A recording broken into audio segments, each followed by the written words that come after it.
Hey, how's it going? This is Diego Ligas. I'm the owner at Jefitos. Today I'm going to be doing an interview and kind of an introduction about myself, just to let you guys know who's going to be doing these videos and you know a little bit more about the background of the whole shop. Why did you want to start Jefitos? I wanted to start Jefitos because my dad had a shop back in 97. Well, started a shop back in 97 called Sonny's the Larder Store. I have a lot of good memories, being in the store and stuff like that. I remember he would make me clean windows, and I remember watching, Blood and Blood Out in the back and stuff like that while he was helping customers, and just kind of different stuff like that, And I remember helping him sell stuff and actually selling my own Halloween candy one year in a pickle jar for like 25 cents a pop, and I sold all of that, and I just got excited. That's how I knew I wanted to sell stuff.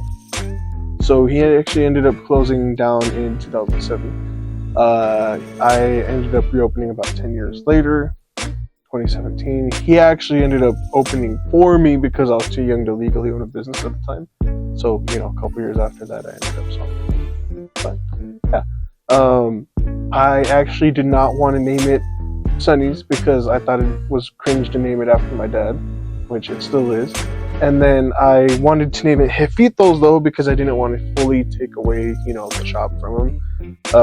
So I wanted to kind of have some sort of reminiscence of him and stuff like that. So we named it Jefitos because it used to be my Jefitos store. Plus, if you're shopping here, you're a Jefe, you're a boss. So you're shopping here. What are your goals personally and professionally for the future of the store? So one future goal of mine for the store is a couple of different things. For the store, at least, I do want to get our own location. That'll be happening hopefully very, very soon. And then from there, I also want to make sure that we are more financially stable with the store as well. Bigger shows, more camera equipment, and definitely picking up our YouTube. And definitely my goal is always to learn more. Doesn't matter really exactly what it is, as long as I'm learning something and I guess bettering myself in some sort of way. If it's learning stuff about cars, if it's learning the bike, I guess that's kind of for the shop, but personally as well. Like I kind of want to learn how to do like the boxing thing. You know what I mean? I want to learn YouTube. That's a personal thing. Yeah. What is your favorite Jefitos clothing? My top 3 is the jersey as well, because I know you said the jersey, but I obviously is my idea to make the jersey, so I really like them. Mostly because I'm not really one to wear like basketball jerseys and stuff like that, and so the baseball jerseys are really clean. Besides that, my second favorite item is, believe it or not, it is actually the car show shirt.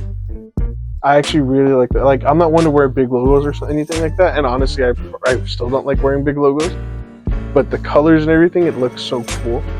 Like the design's really sick. That's one of my favorite design that we have out of all of them. My most probably, to be honest, my most favorite Jefitos item is the embroidered basic black sweater that I wear. It's something like this, and it's literally just a black hoodie. And I made like 2 other ones, and I think they're still here, so nobody else has them like that. So yeah, that, and I know it's mine because there's only one in that size in existence. So if I lose and I see somebody wearing it, sweater.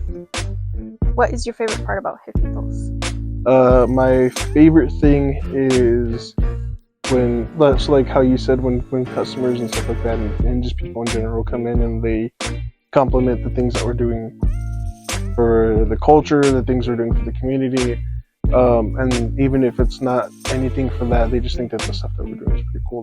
That's one big thing about it. And then when people obviously appreciate the stuff that we're doing too, that's always nice. But also when like kids come in or just people come in, and the first thing that I hear from them is like, whoa, are they like really like the store? Because around here there's not really that much like this. I mean, there is, but not like with our style, that we have. And then the car shows is definitely one of my favorite parts about us, because, not calling anybody out, but You don't see any other brands or anything like that doing car shows. We're the only people that do. Now we're doing YouTube. Now we have all these vehicles. We're doing car shows, concerts, comedy shows, clothes. You know what I mean? And then on top of that, of just being a brand, we have an entire store as well.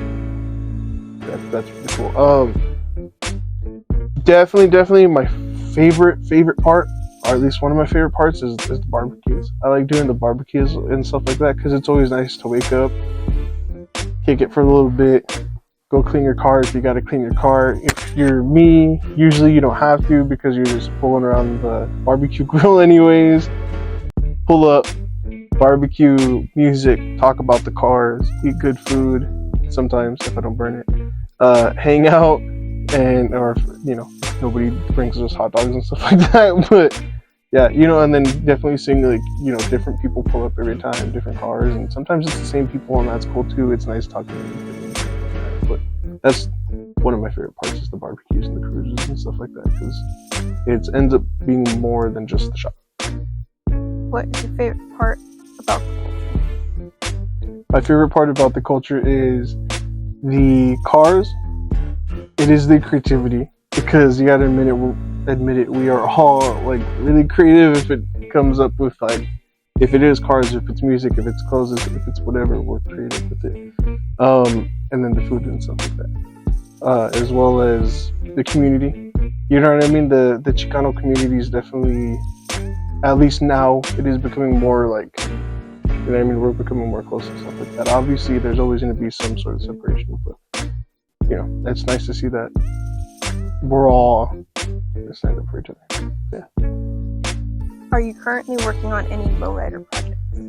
I have a C10. It is a fleet side short bed. It is completely parted out from different vehicles and stuff like that, or different years of the truck. So it has like a 74 box, and then the bed's off of I don't know where. I don't even have a tailgate. My front fenders and I think my hood are off of a 85, 84. And then I have air ride. I just redid my wiring. I have colored lights. I redid my wiring, new bench seat, and I got a whole bunch of other stuff that I'm doing with that. But that one I'm doing correctly, and I'm trying to do it mostly all myself. Yeah. So I also replaced the radiator, the alternator, the battery, pretty much that whole block in there. I originally got it as just the block, but yeah, well, not by myself. I guess I was in middle school at the time, maybe beginning of high school when we rebuilt that block. But yeah, I've gone through a lot with that truck, including 4 or 5 motors. Oh, and I have electric fans as well. What is your dream car? Does it have to be one, and does it have to be a car? Top 3. I'm gonna tell you my top 5. So my top 5, my top couple ones. Ever since I was a kid, my favorite lowrider in general has always been a 50 Merc, a coupe. It has to be chopped. If it's not chopped, I don't want it. And not a crazy chop, but like a you know what I mean, like a mid, alright chop. You know what I mean? From there, I was just looking at one the other day. Remember, it was a 1930 Chevy. I think it was a Chevy coupe as well. Or not as well, but also it was a Chevy coupe. 1967 Chevy 4-door Impala, as well as I don't know if it's a 59 that I like in the Apache, or if it's a different one, because I always see different ones and stuff like that. So there's a certain truck that I like, and I gotta find a picture of it, and I'll put it somewhere, I don't know. And then 1970, either Chevelle or a Nova was pretty bad. I ain't gonna lie. If I had to pick any other car besides a lowrider, I'd pick probably a 1970 Nova or Chevelle. Probably Chevelle over Nova. How do you prepare for car shows? So about 2 days before the show, usually what we end up doing is we will kind of put some of the stuff on the side in the shop and kind of start packing up a trailer or the van or something like that. And then from there, we'll start getting last minute stuff, tied up and put away and stuff like that. And if there's any flyers, people signing up, different stuff like that, we'll kind of just finish that up too. Roll-in day, what we usually do is we will have all of the cars that we want to take with us, all of our merchandise, that pretty much anything that has Jefitos on it, we're going to take. From there, try to set up everything as fast as we can, then try to roll on all the cars as smoothly as we can. And then the night before the show, I'll be honest, we're already tired. So usually what we do is we just eat, shower, immediately crash out, wake up, and then we usually end up eating something there. Usually Mike's barbecue or something like that. But yeah. Hey guys, that's going to be all for today's video. Don't forget to check us out on Jefitos Official on Instagram, and don't forget to check us out on Facebook and TikTok as well, where we post some other skits and stuff like that. Also, we have posted another video before this, and another one. It's going to be the interview with Gordy. We also posted the story of Jefitos, and you can also check out my Instagram and social media somewhere right there or something like that, and take a look at our website. It is www.jefitohats.com.